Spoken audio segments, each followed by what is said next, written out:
Hello, my name is Dr. Daniel Marston, and I will be your instructor for the Introduction to Quantitative and Qualitative Research Design.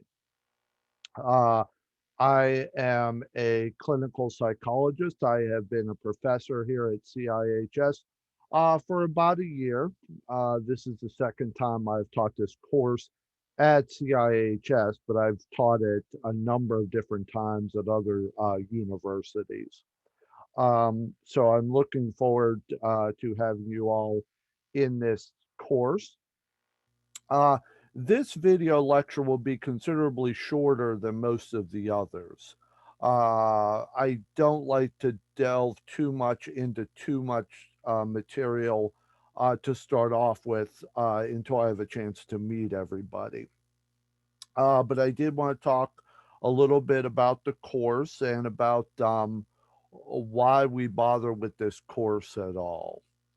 So let me tell you a little bit about the course. I would want you to read the syllabus before the first class.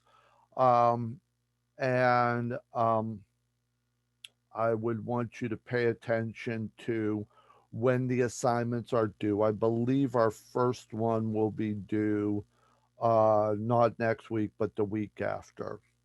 One thing I wanted to talk about regarding the assignments is participation.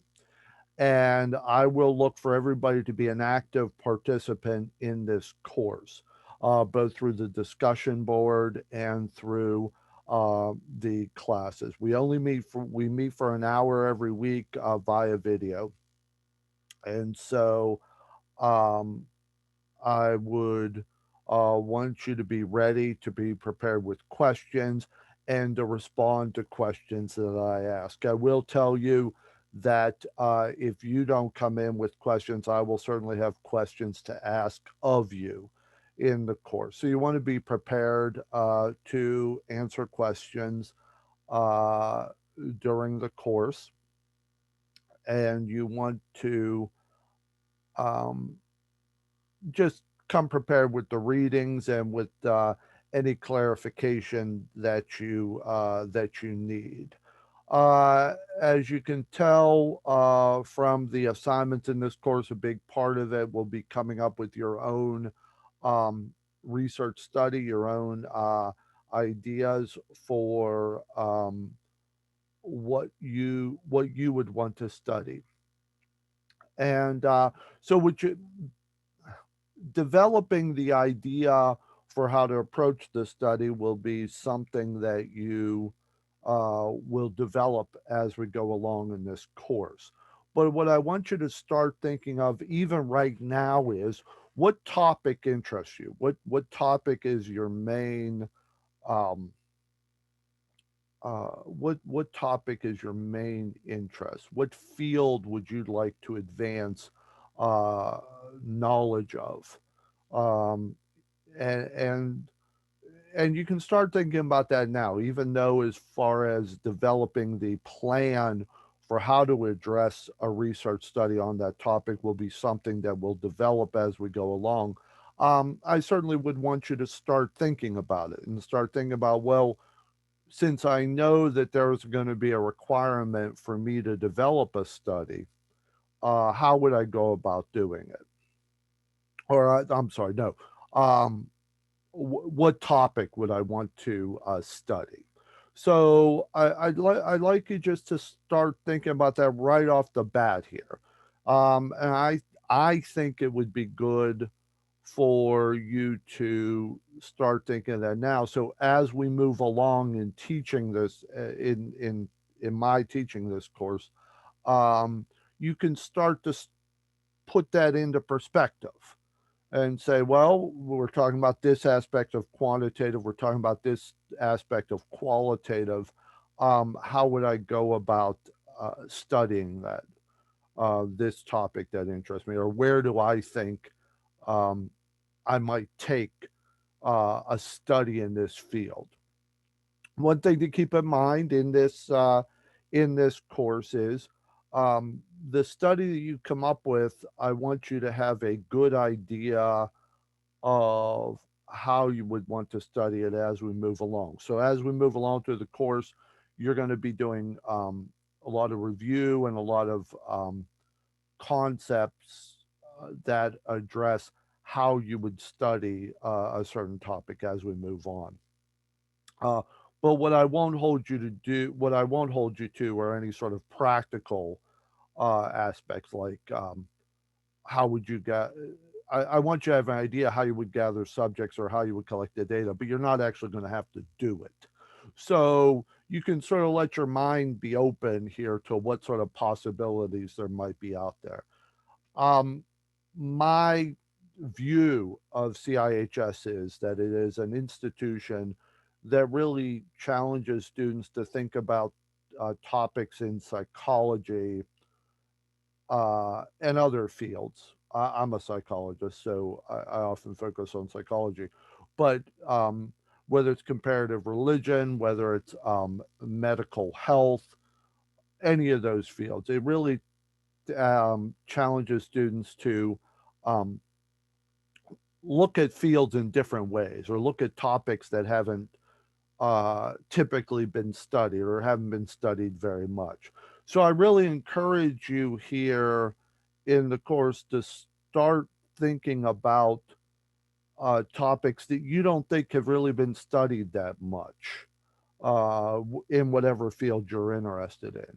And what I'm hoping we can really do in this course is start getting you to think of how to take um,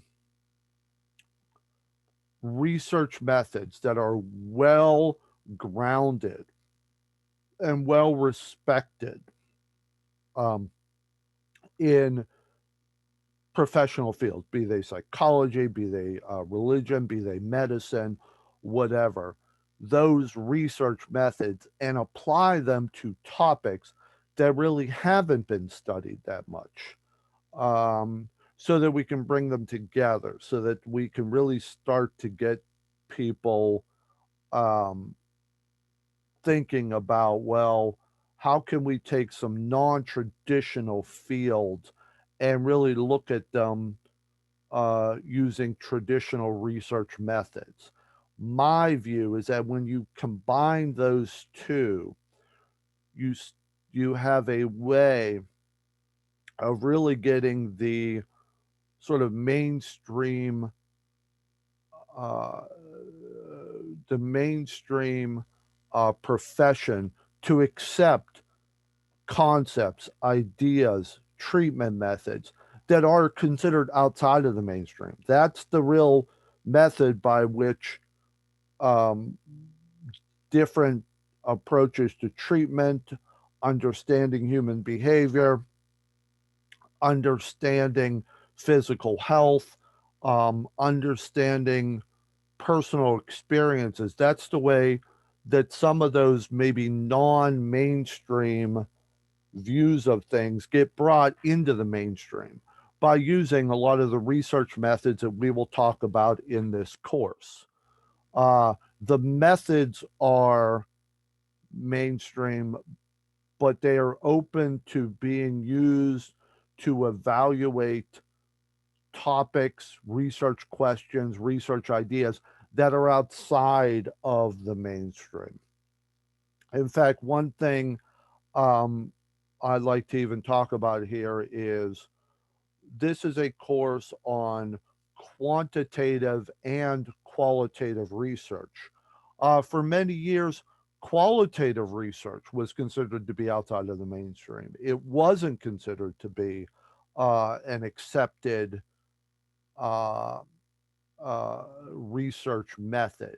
And it has only been in recent decades that it has been brought in to the more mainstream uh, scientific community. So, uh, even some of the research methods that we talk about here 30, 40 years ago were not considered to be mainstream um, research methods. But over the years, over the time that more and more researchers started using these methods, qualitative methods, and started showing that it presented a different way of looking at things, it was then that it started getting brought into the mainstream. So I have a real strong point of view here, uh, that the way we get some of these ideas that are outside of the mainstream to be brought into the mainstream professional community is through the use of these well accepted research methods that we will talk about in this course. So I say all that because I'd really like you to start this course off with giving some thought to what are some ideas that I have seen, that I think have some real validity, whether it's ideas for treatment, ideas for understanding human behavior, ideas for understanding physical health, ideas for understanding religion, those things. What are some of those ideas that I think have some real validity that I could bring into more consideration by the professional community through research? What are some questions that can be asked? What are some questions I think need to be asked in the professional community? And then we will talk in this course about different methods that you can use to ask and then answer some of those questions. Uh, One of the topics brought up in this for this first week is epistemology, which is the idea of how we know what we know, or what does knowledge mean. And I really want to stress here that the very base of what we cover here is the idea of objectivity. That what research allows is a scientific approach to answering questions that removes the researcher's opinion, that basically removes anybody's personal opinions about what the outcome could be and applies it in an objective manner. What we will talk about throughout this course is this whole idea of objectivity, that the main importance to research methods, be they qualitative or be they quantitative, is that it allows for an objective way of answering questions. It allows for a way of answering, of asking and then answering research questions in a way that the personal opinions of how the researchers or anybody else wants the outcome to turn out is removed. I may have, if I am studying a certain psychotherapy approach, I may have my own personal views of what I think of that psychotherapy approach. But if I am using a truly scientific method, be it quantitative or qualitative, I have removed my personal opinion of how it turns out. I am simply letting the data speak for itself about whether the approach is effective or not. And that is a major reason why we even bother with this course. I have said, again, going back to the fact that I'm a psychologist and a psychotherapist, I have said that that it is the scientific understanding of how human beings function and how they change that separates psychotherapy from just friendly chat. Um, you know, sort of the stereotypical uh, issue or stereotypical view is that a psychotherapist is no different than a hairdresser or a bartender, as far as someone you just sort of spill your problems to, which is of course untrue and just sort of a superficial view of what psychotherapy is. But one huge difference between what a psychotherapist does and what other professionals do, who maybe do give a lot of time and consideration to a person's problems, is psychotherapists use a scientific understanding of human behavior and how human beings change to decide how they're going to approach a problem, what they're going to say, how they're going to say it, how they're going to approach the person. And that is a key factor uh, when it comes to why studying research methods are important, because it is important to understand how that information, how that important material is obtained in order to make the best use of it. What I'm hoping in this course is certainly that you'll have ideas about your own research that you would like to conduct, either as part of your own dissertation for CIHS or thesis for CIHS, or possibly as a professional after you've obtained your degree. But even if you don't do research outside of your time at CIHS or whatever other graduate university you go on to, um, my hope is that what you will be is a strong consumer of research, being able to read the research in whatever field you enter into, um, so that you can make use of that information in an effective way.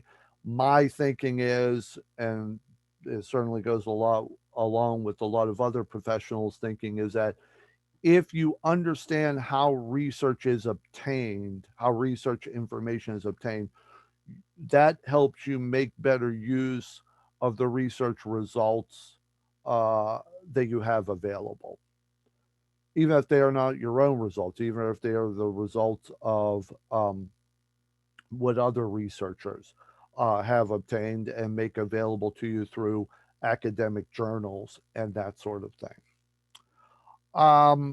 Couple other things. I will point out that when I meet with people, I wear headphones and I wear a microphone. That just, in my view, makes it much easier for you to hear me and me to hear you.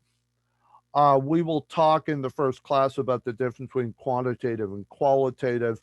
Basically, the thing to keep in mind is quantitative almost always means statistics, meaning that when you do quantitative research, you will be using statistics to analyze the data.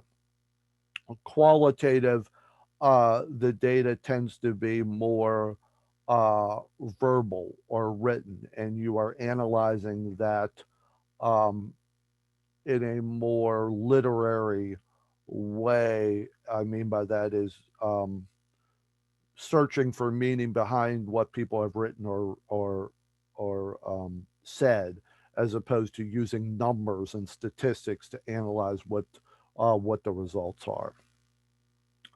So, um, and I will also point out, and I've said this a couple times already, just in this short video, that I'm a psychologist.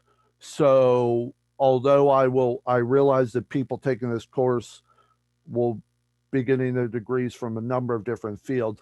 A lot of my examples will be as psychological, simply because that's my field. That's what I'm most familiar with. But the methods we use here, regardless of what field you're in, um, will be used uh, across different fields, even if the examples I give here are in the field of psychology. One thing I point out, just to sort of reinforce that I always found interesting, was when I went to graduate school, or when I went to undergraduate, this course was one, the introduction to research methods was one taken both by social science majors and business majors. So it's not only these research methods tend to be ones that are used throughout the social sciences and also throughout business fields.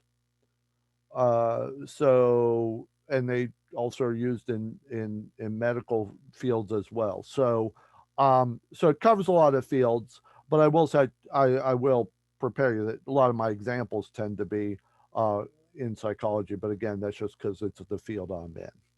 Okay, I'm gonna stop there, and I will look forward to seeing everybody on on Thursday evening.